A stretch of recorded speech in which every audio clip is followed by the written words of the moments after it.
You and Your Problems. Venerable Dr. K Sri Dhammananda. Gain and loss. Businessmen, as a rule, are subject to both gain and loss. It's quite natural to be happy when there is gain or profit. In itself, there's nothing wrong with this. Such righteous or unrighteous profits produce a certain amount of pleasure, which the average men seek. Without these pleasurable moments, however fleeting, life would not be worth living. After all, it is what differentiates our world from hell, where there is not even a single moment of pleasure. In this competitive and chaotic world, it is right that people should enjoy some kind of happiness, which gladdens their hearts. Such happiness, though material, is conducive to health and longevity. The Buddhist attitude towards wealth is such that it has never prescribed a ceiling on income. What it has prescribed is that wealth should be acquired through righteous means, expended also in righteous manner. Wealth earned by the sweat of one's brow, without harming, deceiving, exploiting others, is highly commended. It's always emphasized that wealth has only instrumental value. It should be utilized for A, living in comfort, making one's family, parents, dependents, friends happy. B, ensuring oneself against possible calamities through fire, water, etc. C, performing one's duties to relatives, guests and state, and for religious cultural activities. And D, supporting those engaged in spiritual advancement, according to one's means, on a large or very small scale. One should try to make the best use of one's resources in the most righteous manner. The problem arises in the case of loss, especially among those with little understanding of the nature of existence. Profits are accepted smilingly, but not so the losses. The losses often lead to mental agony, sometimes suicide, when they are unbearable. It is under such adverse circumstances that one should exhibit high moral courage and maintain a proper mental balance. All of us have ups and downs while battling with life. We should be prepared for the good as well as the bad, and then there will be less disappointment. When something is stolen, one naturally feels sad. But by becoming sad, one is not able to retrieve the loss. One should take the loss philosophically. One should assume a generous attitude, that his need is greater than mine. Let him be well, happy. During Chinese New Year once, a boy aged 11 had received many ang pao, red packets containing various amounts of money. But that night thieves broke into the house and stole them all. The parents felt sad about the loss. But the boy said, "Why worry? After all, the money was not ours, because it had been given to us. So we really did not lose something which belonged to us." This shows that the boy, although very young, was already aware that it is useless to cry over things which mean little to us. In the time of the Buddha, a noble lady was offering food to the venerable monks. While serving them, she received a note stating that certain misfortunes had affected her family. Without becoming upset, she calmly kept the note in her waist pouch, served the monks as if nothing had happened. A maid, who, carrying a pot of milk to offer to the monks, slipped, broke the pot of milk. Thinking that the lady would naturally feel sorry at the loss, the monks consoled her, saying that all fragile things are bound to break. The lady remarked, "Bhante, what is this trivial loss? I've just received a note stating certain misfortunes have occurred in my family. I accepted that news without losing my balance. So what is a pot?" Such a courageous attitude is highly commendable.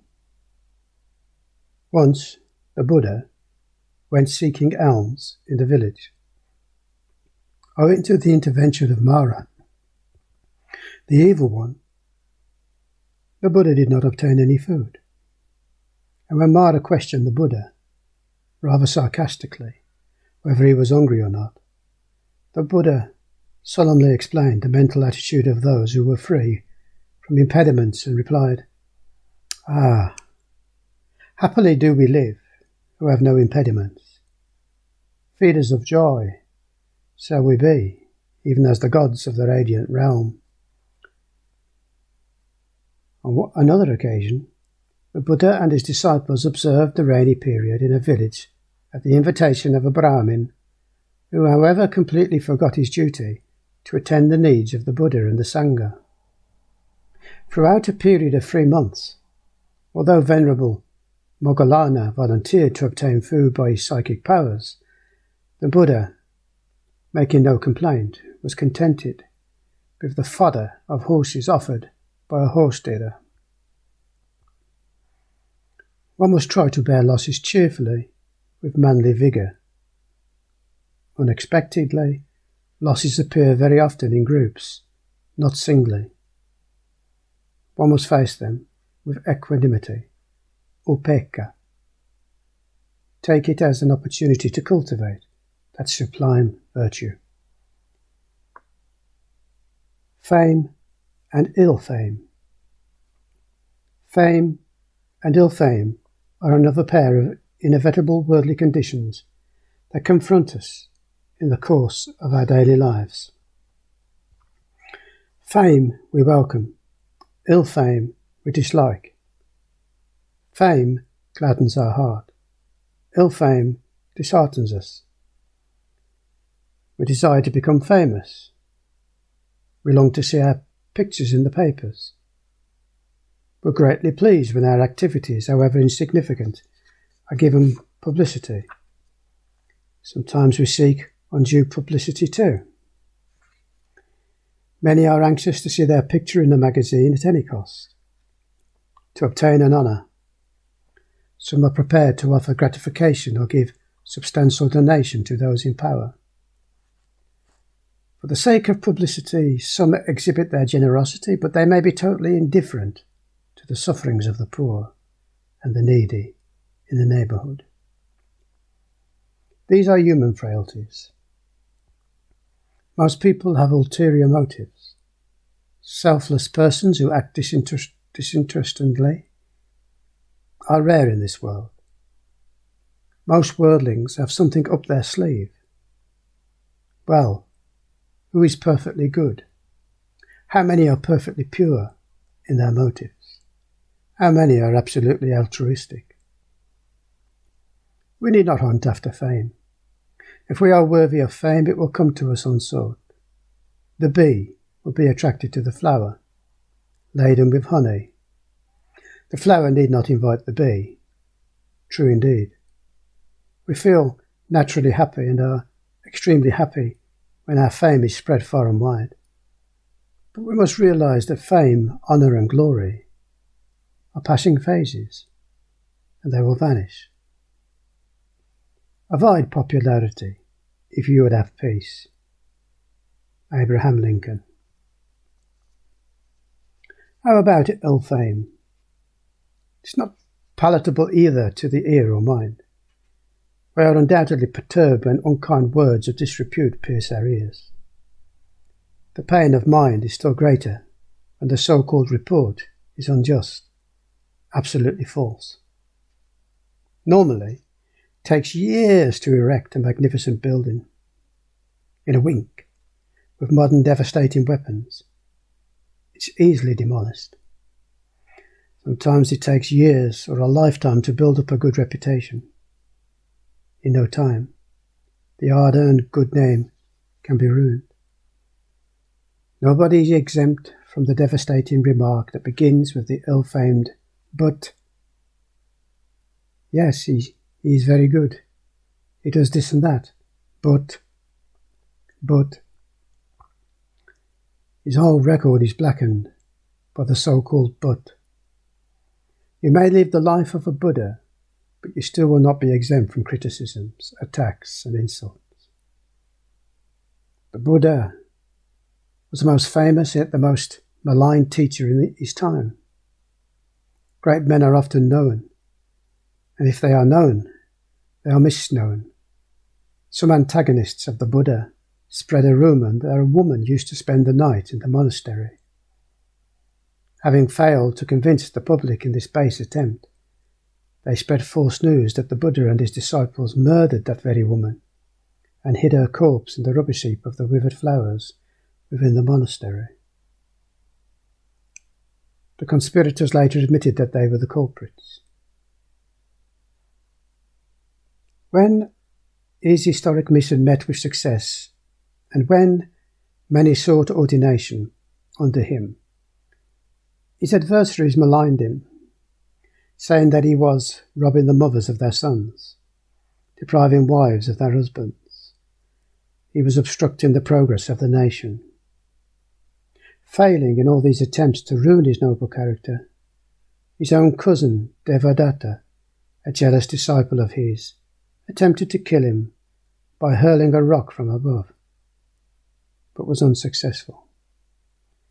If such be the sad fate of the faultless, perfect Buddha, what can be the fate of imperfect ordinary mortals? The higher you climb a hill, the more visible you become and appear in the eyes of others. Your back is revealed, but your front is hidden. The fault-finding world exhibits your shortcomings and misgivings, but ignores your salient virtues.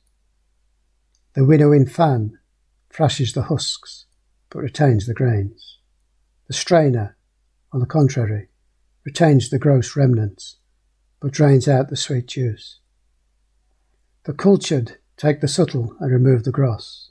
The uncultured retain the gross, but remove the subtle. When you are misrepresented, deliberately or otherwise, remember the advice of Epictetus, to think or say, "Oh, by his slight acquaintance and faint knowledge of me, I am lightly criticised. But if I am better known, more serious and much greater would be the accusations against me." It's needless to waste time in correcting the false reports unless circumstances necessitate a clarification. The enemy is gratified when he sees that you are hurt. That is what he actually expects. If you are indifferent, such misrepresentations will fall on deaf ears. In hearing unjust criticism of others, we should behave like a deaf person. In speaking ill of others, we should behave like a dumb person. It's not possible to put a stop to false accusations, reports, and rumours. The world is full of thorns and pebbles, but if we have to walk in spite of such obstacles, instead of trying to remove them, which is impossible, it's advisable to wear a pair of slippers and walk without harm. Be like a lion that trembles not at sounds. Be like the wind that does not cling to the meshes of a net. Be like a lotus that is not contaminated by the mud from which it springs. Wander alone like a rhinoceros. Being the kings of the forest, lions are fearless. By nature, they are not frightened by the roaring of other animals. In this world, we may hear adverse reports, false accusations, degrading remarks of uncurbed tongues. Like a lion, we should not even listen to them. Like a boomerang, they will end where they began. Dogs bark, but the caravans peacefully move on. And he who makes no mistakes makes nothing. Mistakes are often the best teachers. We are living in a muddy world. Numerous lotuses spring up without being contaminated by the mud. They adorn the world. Like lotuses, we should try to lead a blameless, noble life, disregarding the mud that may be thrown at us. We should expect mud to be thrown at us instead of roses. And then there will be no disappointments. Though difficult, we should try to reduce attachment. Alone we come, alone we go. Non-attachment helps to calm the mind. It's rather ironical that great men have been slandered, vilified, poisoned, crucified, or shot. Great Socrates was poisoned. Noble Jesus Christ was ruthlessly crucified. Mahatma Gandhi, who was world famous for his piety and high spiritual attainments, was shot dead. The playwright Bernard Shaw remarked, "It seems it is dangerous to be too good." If great people can die for what they believe, who are we to complain when our good is repaid with ingratitude? Well, is it dangerous to be too good? Yes. During their lifetime they were criticised, attacked, killed. After death they were deified, honoured. Great men are indifferent to fame and ill fame. They are not upset when they are criticised or maligned, for they work not for the name or fame. They are indifferent whether others recognise their services or not.